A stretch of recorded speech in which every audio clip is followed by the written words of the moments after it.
Hello there, fellow humans, and welcome to this video. And today I want to talk about the Fury because I don't really feature low tier tanks that often, and because there's obviously a lot of tanks in the shop, I'll just pick one that sounds somewhat interesting.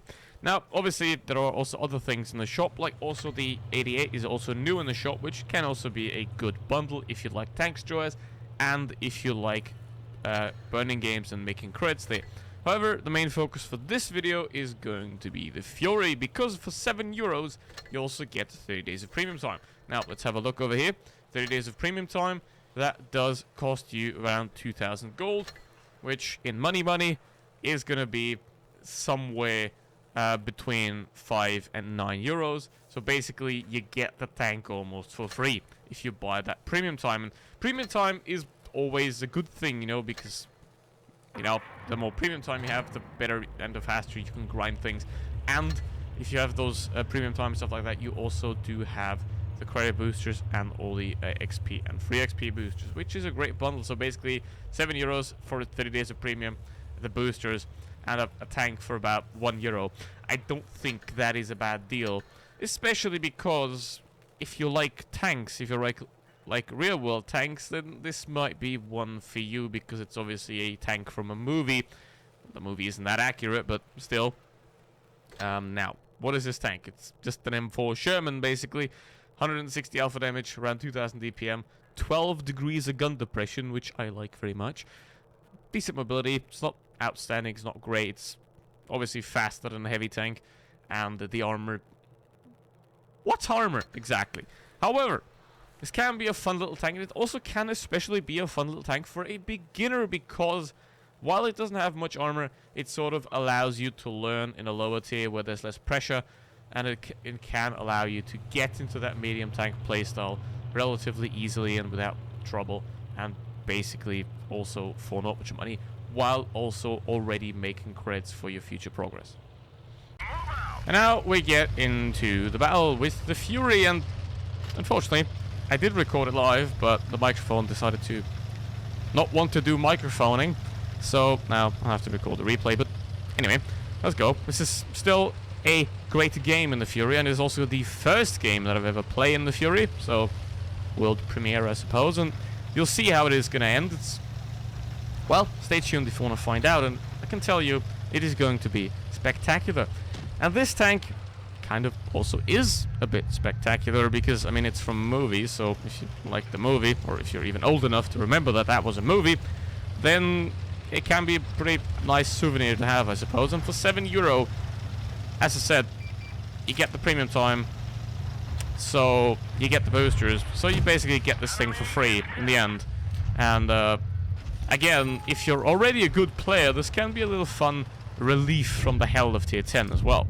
And if you're not that good of a player, or if you get yourself ammo racked by a KV2, then it can be a very nice tank to sort of learn how to play medium tanks in lower tiers.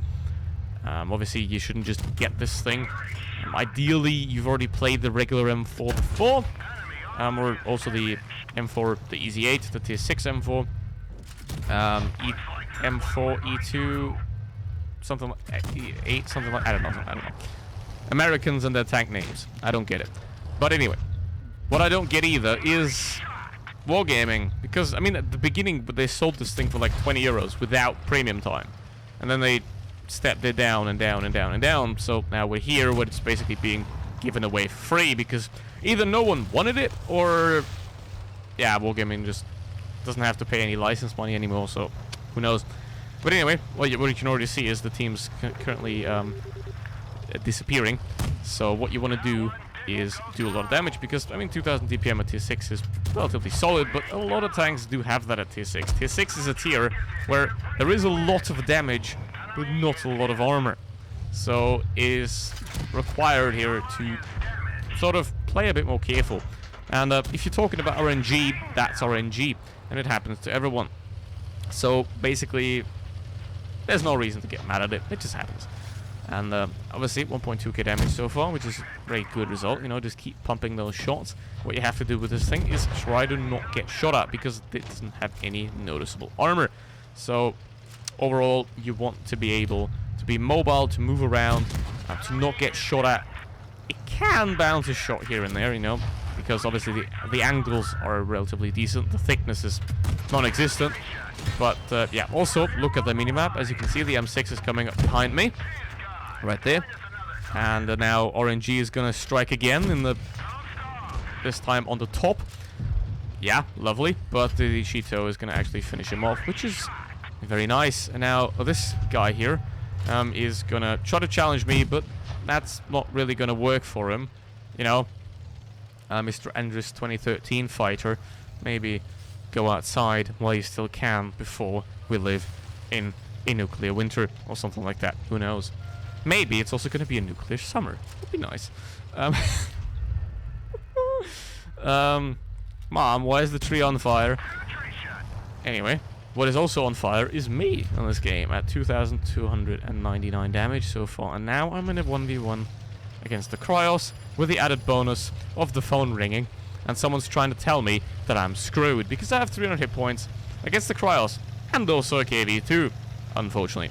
Which is obviously not great. Now what I'm doing here is I'm going to where he was, because what people don't do most of the time is they go back.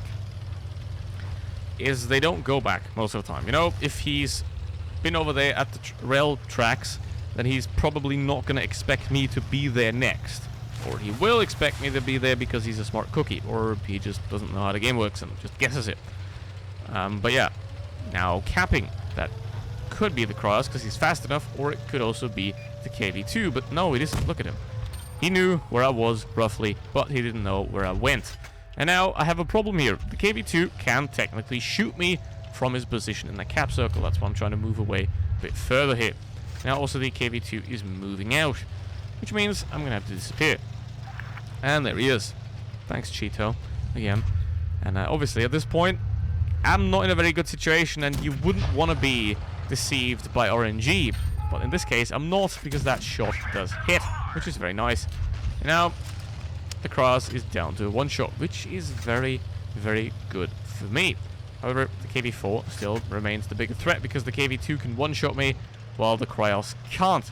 Now, obviously, I'm trying to think that the KV2 might go around to the middle there, so I turn back, but the KV2 just, he doesn't pay attention at all, but he just stays there. Now, the 12 degrees of gun depression and the excellent stabilization of this gun allow you to take shots like that. And now I expect the Cryos to be sitting back there again, and he is, but I bounce off him, unfortunately.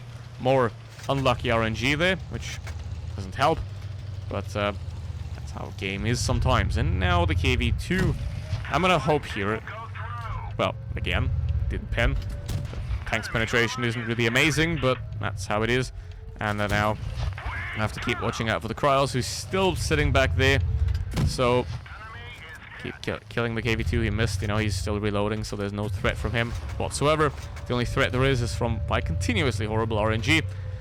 But this, as you see on the shot earlier that I hit on a move, the stabilization is relatively good on this vehicle, so that is not too bad. And now I do kind of make a mistake here. I expect the Cryos to move towards the KV2, but instead he moved into the camping bush at the back, and then I die.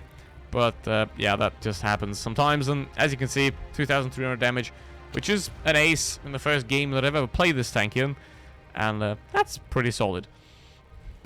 So now we go into the second game, and this time it's not a good game because it's Himmelsdorf, and when you have 12 degrees of gun depression, you want to be using that. And if you also, the like button isn't used yet, you may use that as well if you want to.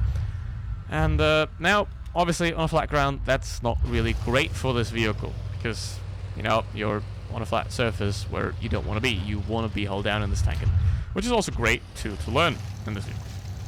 You know, it's tier 6. No one has a clue what they're doing.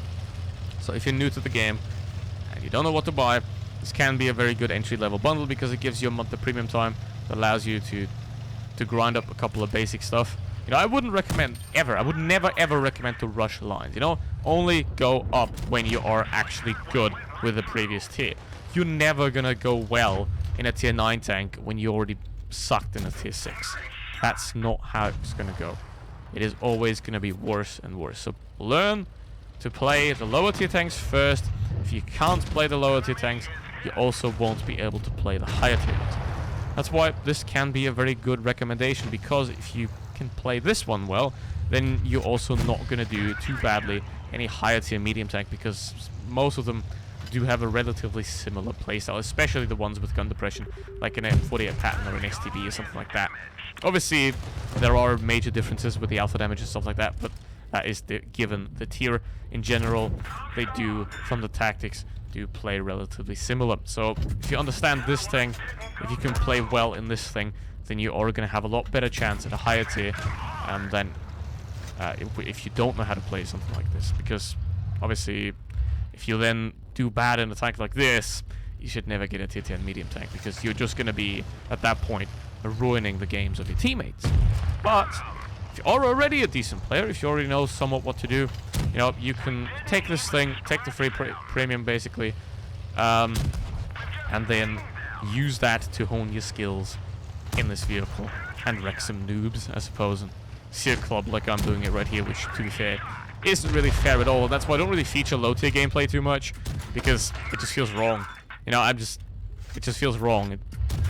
But yeah, now, one downside that this tank has, and well, a lot of medium tanks have, is the penetration on the standard rounds. And you're also going to experience that, for example, with the Pershing. If you're trying to go for the M48 pattern, where the AP rounds are absolutely horrible, but the premium rounds are pretty good. So this is, as I said, a great training tank that you basically get for free. So that's not too bad. And they could, I mean, you're basically getting it for free. If you need premium time, if you need boosters, get the bundle. The tank's basically free at that point. Not completely for free, because you still have to pay for it, but I don't know how you balance that. That's some movie scripting logic there. But obviously in the end, you can't do much in a 1v4 in a tank like that when you get pushed on a flat map. And it ends with 2000 damage, which, again, is a very, very good result for this tank.